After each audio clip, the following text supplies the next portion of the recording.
clip. Isa nga pala itong foreigner na nagtatrabaho sa Korea, guys. Ayan, binibidyohan pa talaga siya, guys, oh. Hindi ko alam kung ito ay joke, pero ang sabi sa balita, ito daw ay form ng pambubuli doon sa Korea. Ayan, guys. So, sabi nung Sri Lankan Jin, or nung isang Sri Lankan, ay sobra daw siyang na-stress at sobrang sakit daw ng katawan niya. Nagpa-check up nga daw siya sa ospital. At ito nga, guys, pinaiimbestigahan ng presidente ng leader ng Korea ang nangyari sa insidente. Ayan. So, mayroon din palang kaso ng mga pambubuli sa kanilang bansa.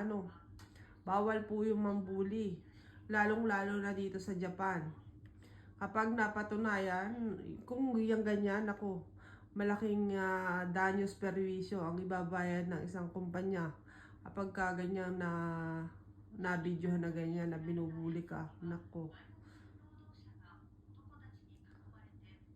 Kahit hindi natin kababayan, kung titignan mo ay nakakaawa. Alam nyo, mahirap talaga yung buhay nating mga foreigner sa ibang bansa.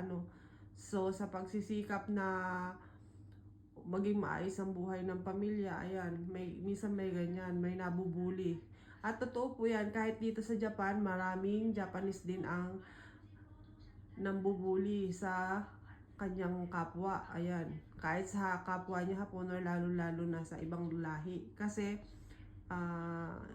kakaiba nga ang tingin nila sa atin.